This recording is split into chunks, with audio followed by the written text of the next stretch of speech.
Design brasileiro hoje, fronteiras, a gente deu esse nome porque, primeiro, é um panorama do que está acontecendo hoje, século XXI, esse início do século XXI, no Brasil todo. Design feito no Brasil por pessoas que moram aqui e que moram em vários estados. Fronteiras, porque design é uma atividade multidisciplinar que está em tudo. Numa ponta, a gente pode ver uma relação muito forte do design com as artes visuais, e na outra ponta oposta, a gente pode ver uma ligação muito forte com a engenharia. Conforme o projeto, conforme o produto, você vê que ele está mais vinculado a um pedaço dessa fronteira ou a outro. Mas você também tem várias outras, que é a fronteira com o urbanismo, com a arquitetura, com o artesanato. Então, são várias coisas que eu quis explorar. A exposição, portanto, ela junta coisas, a gente vê aqui um geral, né, a sala, inclusive o design expositivo dela, ele não confina os objetos, porque eles todos se dialogam, né, eles estão dialogando entre si, e a gente mostra aqui uma coisa mais fluida, tentando mostrar coisas que nem sempre frequentam as mesmas salas expositivas, que é design gráfico, o cartaz, a marca, o livro, a vinheta de televisão, a cadeira, a máquina de lavar, o sapato, a roupa. E a gente começa até com uma espécie de uma provocação, que é o seguinte: numa parede do museu você ter uma vassoura, vassoura é aquela coisa que a gente coloca escondida atrás da porta da área de serviço para ninguém ver. E a gente começa com ela, por quê? Para desmistificar de cara essa ideia de que design está vinculado a coisas elitistas, design é só para quem é rico, e design é uma coisa de alguns segmentos, como cadeira. Todo mundo, quando fala em design, muita gente fala, cadeira, decoração. Não é isso, né? O design está no nosso cotidiano, tudo que é construído, e a gente vive, nós que vivemos nas cidades, vivemos em ambientes construídos, todos esses ambientes são frutos de um projeto. Esse projeto pode ser melhor ou pior. Aqui eu procurei selecionar os melhores, não há um ranking dos melhores, não é assim, estes são os melhores do design brasileiro hoje. O que eu selecionei foram coisas que serviam para essa narrativa de mostrar como o design conversa com as várias disciplinas e como ele está em tudo. Então, aqui a gente vê a vassoura, né? A funcionalidade dela, uma vassoura que é colorida, que segue quase que uma palheta de cores, até da indústria da moda. Aí a gente vê o toalheiro, né?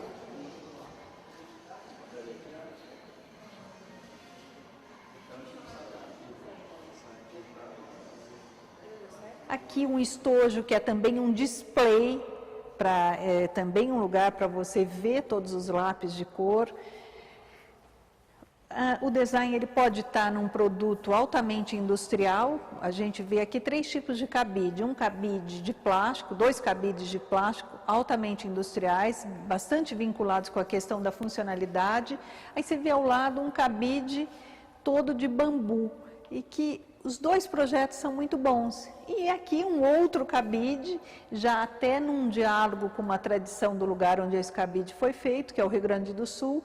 É um cabide que pega um pouco a estrutura do cabide tradicional das estâncias gaúchas. Então aqui a gente mostra, são vários projetos feitos para a repetibilidade, que é uma característica do design, a possibilidade de você repetir, mas não necessariamente com uma tecnologia só. Você pode mesclar a tecnologia industrial, você pode ter a técnica artesanal, ou você pode ter essas técnicas mescladas, como a gente vê aqui.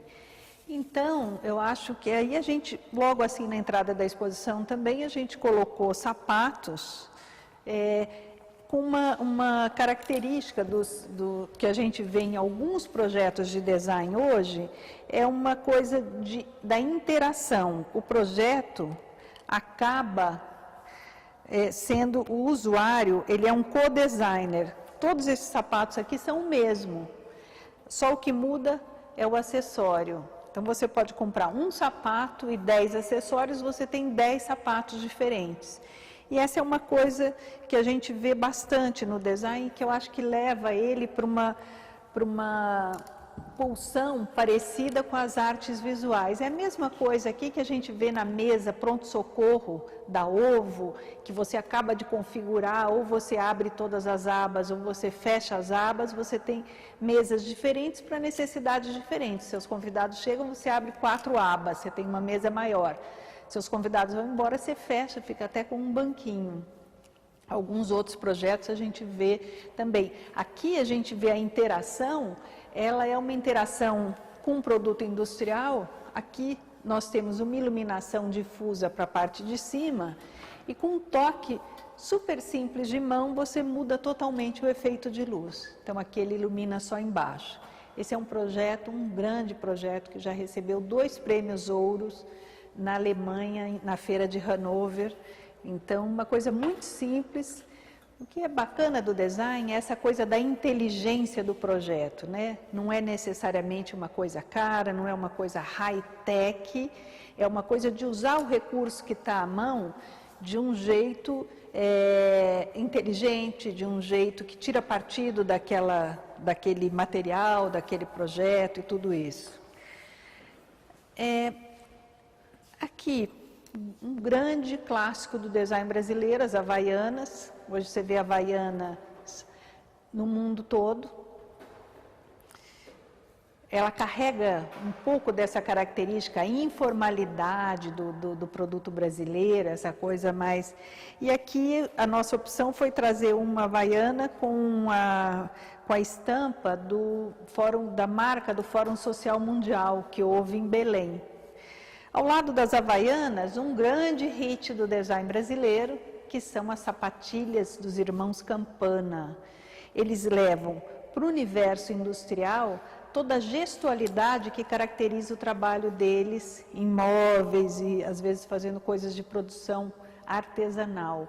Aqui é uma produção em altíssimas séries, mas mantendo essa gestualidade que caracteriza tanto o trabalho do Fernando e do Humberto Campana. A política minha é fazer poesia, sabe? Fazer uma coisa que agrade as pessoas, que cause uma emoção. Eu acho que o design ele vai além de forma e função, ele vai muito além hoje desse século XXI. Ele conta uma história, né? Ele faz o retrato de uma cultura. Igual fazer um filme, né? Começo, meio e fim. O fim seria o consumidor, né? Essa exposição, uma coisa bem evidente que essa exposição traz é que a questão da sustentabilidade permeia o design. Não tem mais ou é sustentável ou é sustentável. Todos os projetos hoje levam em consideração isso. Você pode ter isso naquele sapato que a gente viu, que é uma coisa assim, consuma menos. Você pode comprar menos coisas e ter, mesmo assim, não abrir mão do seu prazer de ter uma coisa legal. Você pode ter aqui, que é um plástico, que eles pedem, né, eles já estão numa posição até, eles têm um reconhecimento tão forte, que eles já estão em posição até de exigir coisas dos industriais para os quais eles trabalham, é que eles pedem plástico reciclado. E eles fazem acréscimos aqui nas próprias etiquetas do produto para incentivar um reuso após o descarte do produto. Aqui, bem dentro dessa linha também, nós temos os calçados feitos com couro de peixe, com couro de salmão. O couro de salmão está sendo jogado fora e aqui você vê, olha que beleza, né? O que está em jogo hoje no design, nessa questão da sustentabilidade, é algo que o Fred Gelli, que fez isso aqui, ele chama de baixo impacto ambiental e alto impacto sensorial. Ou seja, não precisa ser eco-chato. Você pode fazer uma coisa que seja... Então, aqui, o que ele faz? Ele radicaliza aqui, né? Ele pega a folha caída e faz uma inscrição nela, uma inscrição a laser, então ele não usa tinta, ele não usa o papel. Então, ele pega uma coisa da natureza, trata ela e faz, aqui é um convite, no caso, para um seminário que ele estava fazendo em Cannes no ano passado, em 2008, sobre design ecológico. Essa é uma ideia muito interessante, primeira vez que está sendo mostrado numa exposição.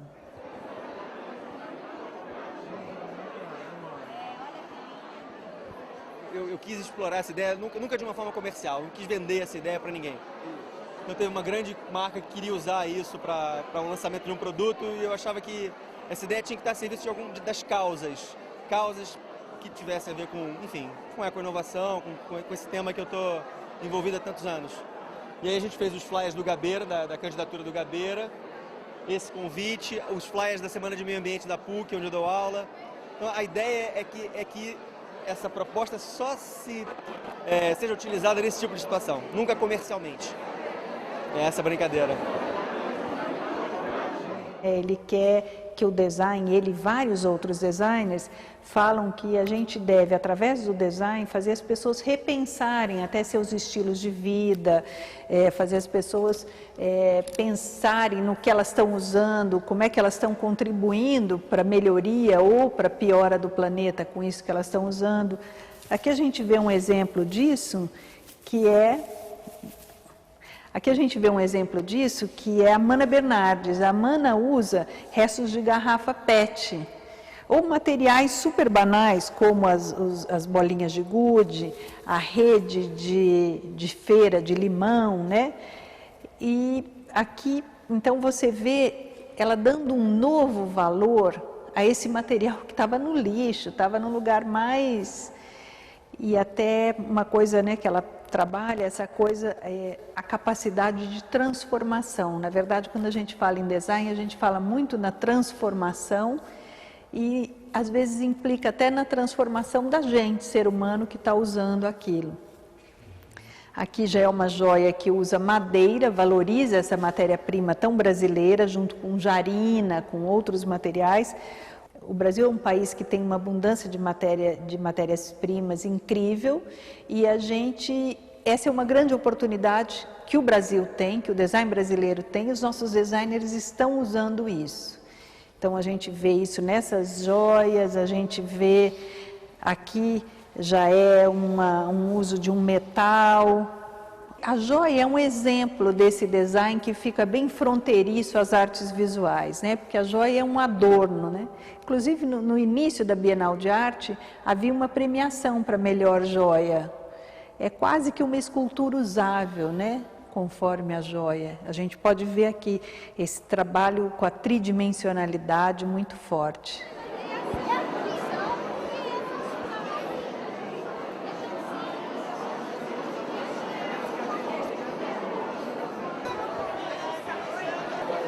Essas peças são peças que são muito importantes na minha história, né?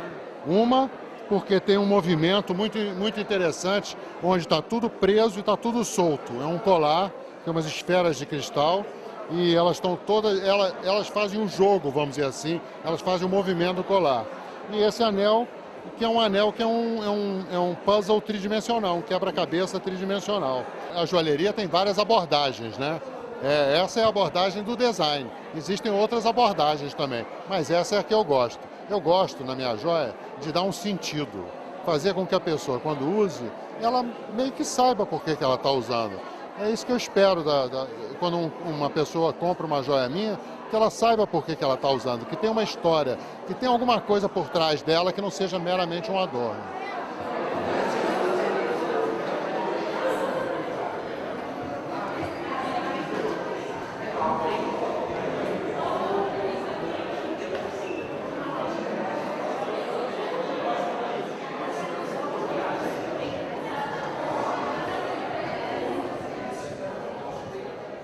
Essa coisa do que é artesanal, do que é industrial, ela está se embaralhando muito hoje. Nesses projetos que a gente mostra, nesse segmento das vinhetas para televisão, quando você pega uma vinheta como da minissérie Capitu, você vê que ela parte daquele procedimento mais artesanal, né? As coisas são rasgadas, são folhas rasgadas e coisas. A partir daquilo ele faz usa uma mídia digital. Então o digital ele trouxe novas possibilidades, não é mais só essa dicotomia artesanal e industrial, agora tem o digital, e o digital permeia tudo. Então isso é bem interessante de observar.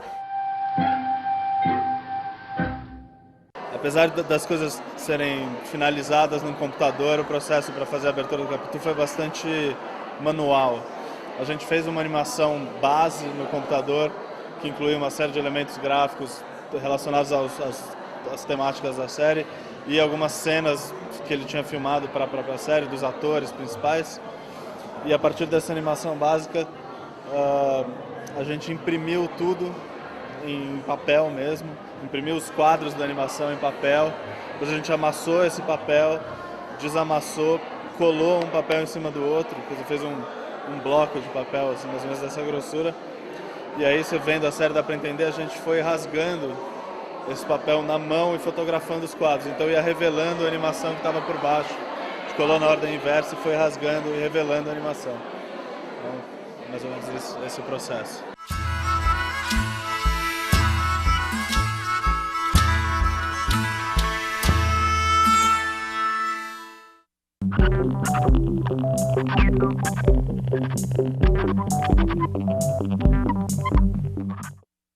Também no caso das vinhetas de televisão, a gente pode ver isso da identidade para o Festival de Cinema Indie, que é um festival de cinema que tem em Belo Horizonte, e que os designers lá partiram de letras que eles fizeram na própria oficina deles, letras grandonas que eles fizeram à mão, artesanalmente, até com um pouco de defeito e tudo, e a partir disso eles dão um tratamento, colocam isso na paisagem urbana, colocam na sinalização do cinema, todo um circuito que se faz, né? Aqui também é uma espécie de um circuito desse, porque você vê, são bolas de acrílico de fabricação industrial, e essas bolas são revestidas com crochê. Aqui é um trabalho da Tetê Leal, uma carioca, com um grupo de moradoras da favela da Rocinha, no Rio de Janeiro. Do meu ponto de vista, o design tem muito a contribuir com a produção artesanal brasileira, ou seja ela de onde for. Porque o que acontece? O artesão, para ele sobreviver, para ele melhorar a vida dele, ele precisa vender o trabalho dele. Então, o designer, óbvio, que tem que ter muita sensibilidade, muito cuidado, porque ele vai estar lidando com uma tradição, com um conhecimento que muitas vezes é secular, entendeu? E isso é parte da história de cada uma das pessoas. Mas essa interface do design com o artesão, eu acho de uma riqueza profunda, porque traz a produção do artesão para o mercado.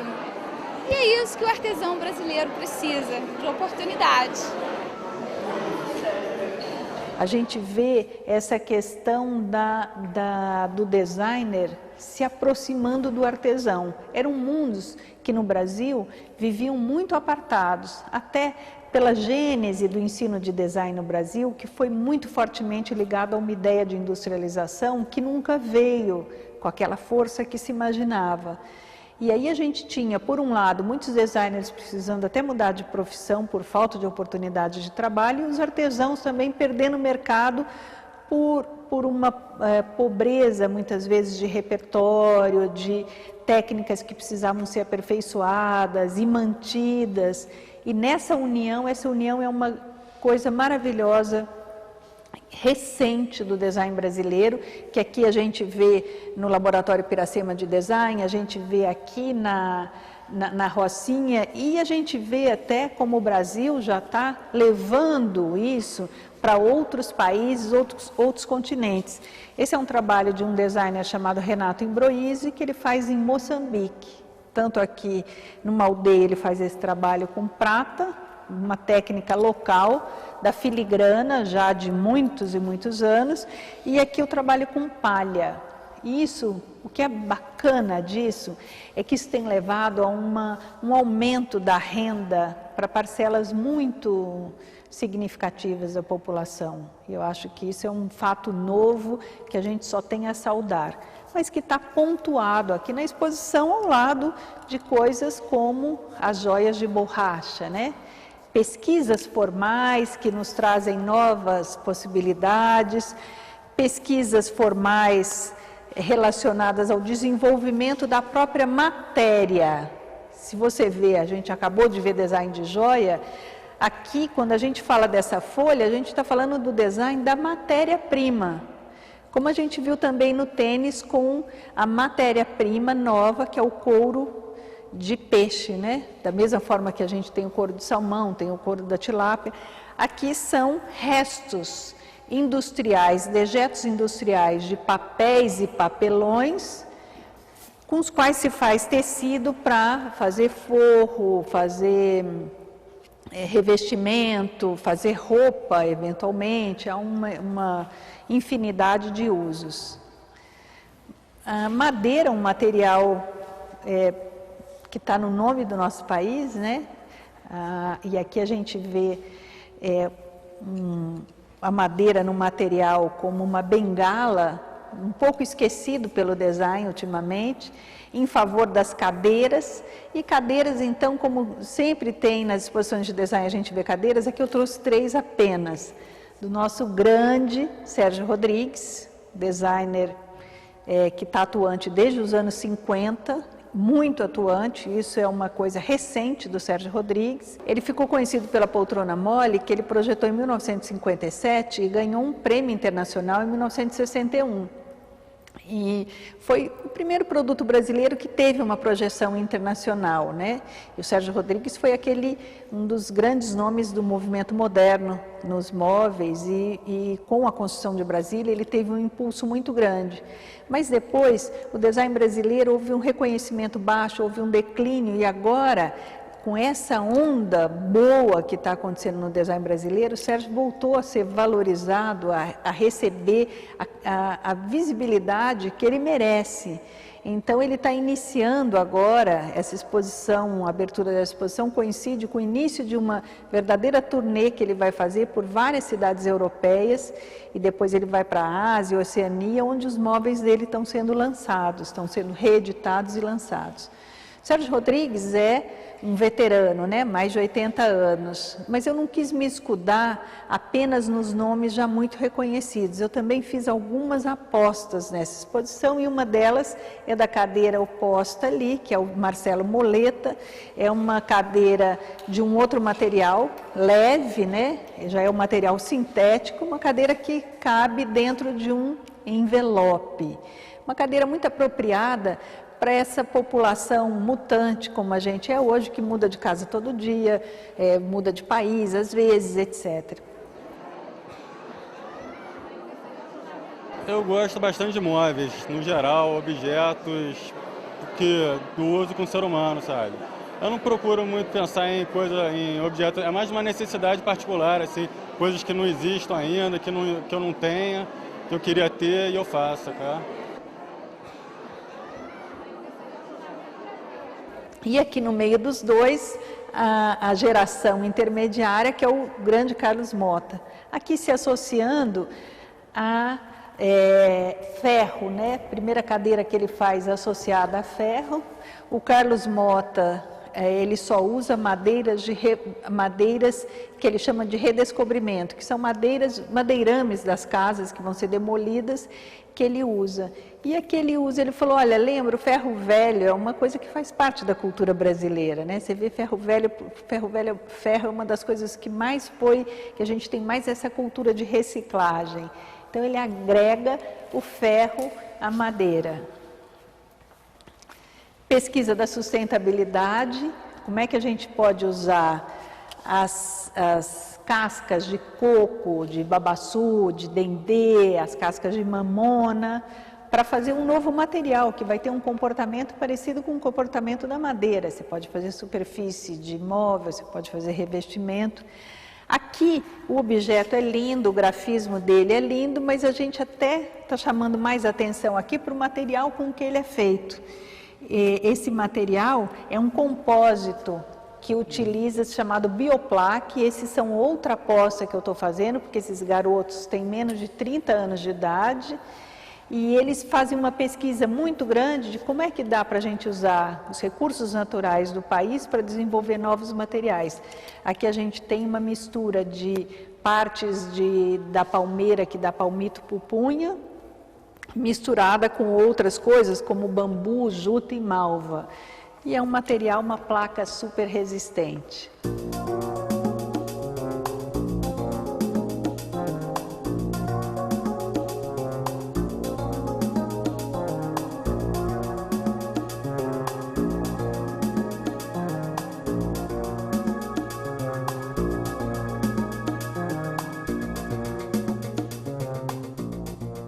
Aqui de novo, olha a questão do material, né? Você vê essa embalagem de perfume que usa um pedaço de resíduo de coco, usa uma cerâmica, né? Aqui essa mistura do artesanal com o industrial, nessa embalagem de sabonete. Uma outra vertente do design é o design de superfície, isso é uma outra especialidade, é o que você vê aqui, são objetos feitos de plástico e você tem nesse objeto uma textura, um desenho de uma textura que é o design da superfície dele. Trabalhar em equipe é trocar ideias e figurinhas. Ela criou o produto e deu o briefing da superfície, que eu criei com a Débora, que está ali o nome dela.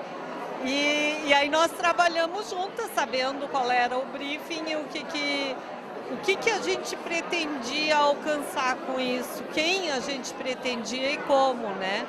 Porque é para ser bonito, é para ser tátil, é para ser lúdico. Então é para dar uma ideia também de contemporâneo. Eu acho que pensar um produto sempre é uma coisa difícil, né? E quando a gente tem duas cabeças ou mais pensando no mesmo produto, as coisas ficam mais fáceis e mais bonitas, melhores, né? Uma equipe sempre... É muito mais rico trabalhar em equipe do que trabalhar isoladamente. Eu adoro trabalhar em equipe. Aqui esse projeto mostra uma identidade para um restaurante, para a rede de comedorias do SESC, em função até do espaço exíguo da exposição, alguns projetos são muito amplos, mas a gente teve que apresentá-los de uma forma muito sintética, é o caso desse projeto, que na verdade aqui você vê tudo englobado. Aqui esse projeto é bem interessante porque ele vai até ao food design, né, o design da própria comida que se serve no local. E a todos os atributos, ao espaço, aos móveis, à sinalização, todos foram elementos pensados dentro dos atributos que se queria aqui, que era uma cozinha contemporânea e brasileira e saudável, né? Esses são os atributos. O design sempre trabalha a partir desses atributos e ele trabalha com... há uma diferenciação básica entre design e arte, que é a questão da função, né? O design, ele atende a uma determinada função, ele tem uma utilidade. Mas alguns projetos, eles se abrem mais para o que a gente poderia até chamar de função simbólica do objeto. É o caso dessa louça em que você vê a surpresa causada pela asa da xícara ser uma asinha mesmo, literalmente, uma asinha de anjo. E a surpresa causada, a interação que um objeto desse provoca, quando dentro da xícara de chá há um Buda. Então, é uma pulsão bastante que a gente pode relacionar com o objeto de arte. Hoje, todas as coisas, elas tendem a se igualar em termos, suponhamos, de qualidade da alimentação. Hoje você vai em muitos lugares em que a qualidade de alimentação, ela está mais ou menos equiparada. O design, ele surge para ser esse elemento que distingue aquilo.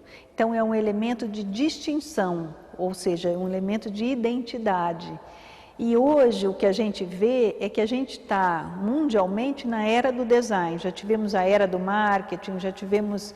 E hoje há uma consciência disso. Hoje já faz algum tempo, tá? No Brasil é que é agora, mas a Margaret Thatcher, né, quando estava governando na Grã-Bretanha, ela falava design or decline, né? Ou a gente investe em design ou vai haver um declínio da nossa economia. Então aqui você vê há toda uma coerência, todos os projetos eles têm que ter essa coerência, eles têm que ter um todo e passar uma marca forte. Essa marca se dá não apenas na marca em si do empreendimento, como em tudo que está relacionado a ele. O cartão de visita que você apresenta, a forma com que a própria telefonista atende a ligação, o uniforme do funcionário, a pintura da frota de carro daquela empresa ou daquela instituição, tudo está interrelacionado. E então, para qualquer tipo de público, né? Para qualquer tipo de público. Você vê isso tanto em empreendimentos dirigidos para a classe D e E, quanto empreendimentos para a classe A. Eu acho que eles começaram, esses empreendimentos para a classe A, eles tiveram uma consciência inicial disso, né? Mas agora isso já está muito difundido. Aqui, de novo, o apelo da sustentabilidade, né? A simplicidade projetual aliada ao uso inteligente da matéria-prima. Essas peças elas foram feitas para aproveitamento de sobra de madeira, que tem muito em marcenaria. Por mais que você faça projetos racionais, você sempre tem sobras em relação à madeira que você corta, que você processa. Então essa sobra, às vezes são pedaços pequenos e que você não dá para fazer um outro móvel. Então isso a gente acaba olhando e pensando em objetos que possam ser feitos aproveitando essas sobras. É uma questão muito complicada o designer que lida com madeira hoje em dia, porque a história da madeira certificada, ela tem que ser vista com cuidado, porque você às vezes tem dúvidas quanto à real certificação das peças. Então você tem que realmente trabalhar com fornecedores que você tenha muita confiança, né? Ou então partir para essa coisa do aproveitamento muito de usar madeira, que é a chamada madeira de demolição, né? Que é madeira de redescobrimento, que o americano chama reclaimed wood, né? E que eu acho que é um caminho muito importante, quer dizer, você não derrubar mais coisas, você tentar usar o que já está aí e transformar, né? Mesma coisa aqui, que a gente tem restos de borracha de uma fábrica no interior do Pará, em Barcarena, usados nesses objetos, com esse grafismo que tem a ver com a realidade local, lá é um grafismo que se chama Xingu. Aqui a fronteira muito forte com a natureza, vários projetos aqui, eles têm um olhar para a natureza. Agora esse aqui é quase que um decalque dos gravetos da natureza, aqui talheres para você pegar petiscos. Arthur Casas, é um talher que tem sido bastante premiado fora do Brasil. Você vê a elegância, né, dele. O Arthur é um cara que atua bastante na área da arquitetura e vai para esse detalhe do objeto que vai dentro, tal como o Isai Weinfeld, com a sua fruteira. A gente pode reparar, a fruteira tem até uma curva meio arquitetônica, né? E o Isai, ele é aquele que ele detalha nos seus projetos de arquitetura, ele detalha até o item mais que a gente nem vê, né, muito de cara, assim, mas ele detalha obsessivamente o projeto. Com isso, os ambientes que ele projeta têm uma coerência fantástica, né, que você vê do acessório ao todo, há uma coerência de linguagem. Essa parede aqui é uma parede que está relacionada com design gráfico. Também aqui o tom da diversidade, né? Então a gente pode ver desde um design vinculado à ideia de uma cidade, olha a simplicidade com que aqui se passa a ideia de infinito, né? De uma cidade infinita, com esse 8 deitado, com o símbolo do infinito. Você tem uma ideia dessa São Paulo enorme, tão diversa, e ao mesmo tempo há uma solidez, né? E é uma simplicidade, a síntese, que é uma coisa que me agrada muito no design. Que a gente pode ver também a síntese aqui, nesse caso, um cartaz para uma Bienal de Design. O tema dessa Bienal de Design Gráfico era identidade, e ela vai procurar no saquinho de limão e maracujá da feira um símbolo identitário, uma coisa... A mesma coisa no Brasil, a marca do Brasil lá em cima, do Kiko Farkas, é uma marca usada para acompanhar produtos e serviços brasileiros no exterior. Bahia, a ideia de um sorriso, a cor, o movimento. Os Jogos Pan-Americanos do Rio, uma empresa fornecedora de energia elétrica ampla. De novo, olha, a gente vê essa questão de sair do estereótipo e da questão de signos muito simples, né? Aqui o facho de luz, olha aqui, e aqui também um centro cultural ligado até ao mesmo tema aqui, CPFL, uma coisa também ligada a uma companhia de energia, também com essa questão da simplicidade. Aqui a gente tem a criação do Alexandre Wollner, né? Aqui a gente nem pode falar em herança, porque a gente está falando do próprio criador, né? É realmente um privilégio a gente ter um criador como Alexandre Wollner continuando a projetar e também semeando a sua experiência em palestras que ele tem dado muito, se dedicando bastante à questão da educação, né?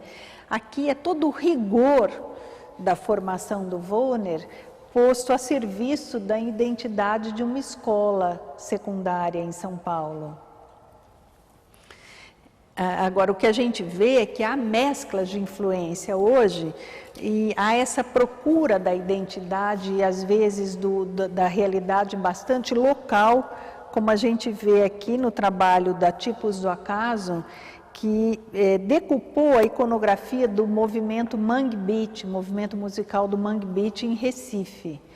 Então, são coisas que se somam para nos mostrar um pouco dessa procura de fazer uma coisa que seja adequada para aquilo para qual foi encomendada. Então, aqui é um cartaz para um filme que todos conhecem, e você tem um impacto muito grande, de novo, a síntese, a simplicidade, e o local surge de uma forma muito simples e sutil, que é uma trave desenhada, e você vê aqui, olha, de novo, essa coisa dos signos identitários regionais, não estereotipados, um show da Maria Bethânia chamado Brasileirinho, com uma singeleza, né? Há muitos projetos aqui que a gente poderia usar adjetivos como singelo, simples, que eu acho que muitas vezes a força vem daí, né?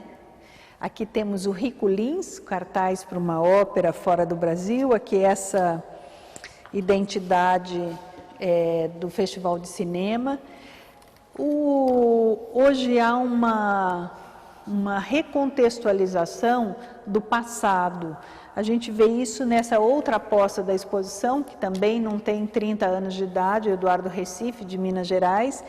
Aqui ele faz tipos, né? Ele compõe uma tipografia feita à mão. No entanto, ele digitaliza isso e ele faz esses pôsteres para vender, em que ele pega antigas gravuras, coisas, capas de caderno e tudo, mas ele recontextualiza, ele suja, ele risca, ele rasga. Então, há uma ressignificação do passado, é uma coisa muito contemporânea, mas trazendo elementos de não é uma linguagem como a gente se habituou a ver, aquela linguagem mais ascética, né? Ao contrário. Casos em que o design se apropria muito bem do tema aqui da própria exposição, uma exposição em Pernambuco com dois artistas, um grafiteiro e Samico, aqui se apropriando da própria linguagem do artista, do Atos Bulcão, para uma exposição em Brasília. Aqui é uma felicidade, porque isso aqui se apropria do cartaz marcante da história do design brasileiro, que é o cartaz para o filme Deus e o Diabo da Terra do Sol, do Glauber Rocha. Só que quem fez a releitura aqui foi o próprio designer, o grande Rogério Duarte, que pegou a mesma rosácea, que é a marca mais forte daquele cartaz, e colocou aqui nessa identidade desse espaço de cinema. Carnaval de Salvador, aqui o tema foi a Iemanjá, o carnaval de rua do bairro do Rio Vermelho ano passado, e aqui identidade do carnaval de rua de Recife. De novo, vê a questão da identidade muito forte, não estereotipada, né? Isso está presente bastante nesses trabalhos que a gente está vendo. A gente pode falar do design urbano, o design que está a serviço da cidade. A gente já viu alguns exemplos, está vendo até aqui no design para uma festa popular, aqui nos quiosques de praia do Rio de Janeiro, e aqui a sinalização de um condomínio, né, como que ele pode ser feito. Esse é um projeto muito interessante, em que a designer se apropria, é um condomínio em Nova Lima, no interior de Minas Gerais, e ela se apropria até do nome, a cidade, ela foi a cidade natal do poeta Augusto de Lima. Então, para dar um nome nas ruas e fazer o partido que ela ia adotar para a sinalização, ela foi atrás dos poemas do Augusto de Lima e fez um trabalho primoroso. A gente falando de carnaval, ali, olha, é um grande criador, J. Cunha, é o tecido que ele fez para o tema do bloco Ileaie, quando o tema foi África. Então, você vê, o J. Cunha, ele é a pessoa que dá quase que a tradução visual de todo esse movimento de valorização da herança afro na Bahia, ele faz a tradução visual disso. É uma pessoa fantástica. O que eu acho muito legal aqui é que a gente está trazendo nomes importantes e reconhecidos, mas outros importantes, mas ainda não reconhecidos. É o caso do J. Cunha, que, ao meu ver, é um dos grandes designers brasileiros atuais, mas com uma visibilidade ainda muito menor do que ele merece. Aqui a gente tem a uniforme para as Olimpíadas de Pequim. Ronaldo Fraga, design de roupa, né? Se apropriando de um signo tão da nossa cultura popular, as bolachas Maria, e ele vai fazendo coleções disso, né? Aqui o biquíni, quando a gente fala de design brasileiro, o biquíni não pode ficar de fora. E aqui é um biquíni do Amir Islama, que se baseia numa tela do Gonçalo Ivo. Então, aqui a gente vê essa leitura muito próxima, né, das artes visuais. Aqui ela já se apropria para fazer essa calcinha do Kama Sutra. E aqui uma ironia no sutiã máscara, né? O trabalho do Léo Battistelli. Eu sou artista plástico, eu sou formado em Belas Artes e derivei designer utilitário, mas minha base é escultor. Então tudo o que eu faço está totalmente assim grudado com a arte. Meu formato de trabalhar é como eu faço uma escultura. Então tudo o que eu faço tem esse jeito assim de arte, está super grudado. Eu não posso ficar desprendido dessa forma de trabalhar. Minhas peças são todas peças únicas, não tem uma igual à outra. Podem ser parecidas, mas não iguais. Eu adoro essa ideia de fazer peças únicas. Que a possibilidade das fábricas também poderia ser tranquilamente isso, mas a produção sempre vira para uma coisa purista, onde todas têm que ser completamente iguais, completamente puras. Então vira essa coisa assim seriada, que se anula qualquer defeito, qualquer coisa diferente é anulada. O azar é maravilhoso às vezes. A exposição, o recorte dela, são designers que moram no Brasil, E na própria história do design brasileiro, você vê que há muitos estrangeiros, né? A começar do Warszawski, que veio, trouxe a arquitetura moderna, mas se dedicou ao design também, Michel Arnaud, um grande número de designers que vieram de fora e que a gente acolheu tão bem. Aquilo que a gente estava falando de transposição de linguagens, Guto Lacasse, com seu desenho bem gráfico, aqui nessa mesinha, a ressignificação do passado que a gente viu ali no pôster e na tipografia, a gente vê aqui, o material aqui desmente a linguagem, né? Ele é uma linguagem que pressupõe uma coisa de status, de estilos do passado, quase que dando um lastro de cultura, mas aí o acrílico, o material usado, desmente isso, ó, essa ressignificação. Aqui há uma volta deliberada aos anos 50, o que está se falando muito, que é essa questão da memória afetiva, né? A memória de tempos que estão no nosso imaginário como tempos de felicidade, é que eles resgatam até o logotipo da época da empresa. Não é o logotipo atual, é o logotipo dos anos 50. Aqui a gente vê um design, se aqui isso serve para reposicionar o produto, e esse produto aqui, até pelo preço dele, ele é um produto caro para a classe A, para essa muito admirado por jovens, tem uma certa ironia em jogo, mas ele reposiciona, fazendo o produto custar mais caro. Aqui é o oposto, é uma máquina de lavar para classe C e D, é uma máquina que é uma evolução do tanquinho e ela é desmontável, muito leve, ela permite até compra compartilhada por vizinhos. Tudo nela é básico, tudo nela é o mais puro e que faz o produto ficar o mais barato possível. Então aqui é um design que não está lidando com esses conceitos de simbólicos que outros produtos estão. Agora ele atende plenamente a função dele. E no fim a gente pode pensar assim que o design ele está muito ligado a essa questão do melhoria de qualidade de vida das pessoas, por várias razões, por várias entradas.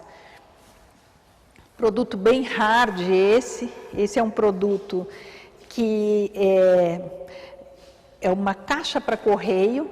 Com esse produto a empresa carioca venceu uma concorrência internacional para fornecimento para os Correios da Dinamarca.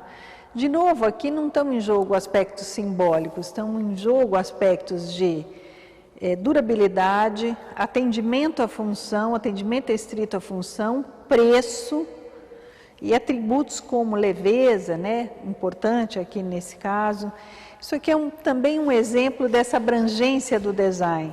Até hoje, quando você vai construir uma estrada, a empresa coloca a usina de asfalto no local em que a estrada começa a ser construída. E à medida que a estrada vai sendo construída, a usina vai ficando mais longe, os caminhões têm que percorrer uma distância maior para fornecer o asfalto. E aqui é uma usina móvel, ela anda junto com a estrada, economiza tempo, economiza dinheiro, economiza o nosso dinheiro, né, que estamos... Marcelo Rosenbaum é um dos grandes nomes também do design atual, e aqui a gente tem mesinha, essas mesas podem se acoplar. Uma coisa a notar aqui é a superfície, que é uma releitura da renda Labirinto. Então esse diálogo com a cultura popular, esse diálogo com a tradição popular brasileira. Aqui a gente tem uma vitrine com os produtos editoriais, né? E então você vê que são coisas, a gente está pontuando algumas coisas do design, não está tentando esgotar nada, está pontuando. Então aqui a gente vê livros, calendários, livro que trata do próprio livro, aqui um livro que já está muito na fronteira com o jornal, com o design de jornal.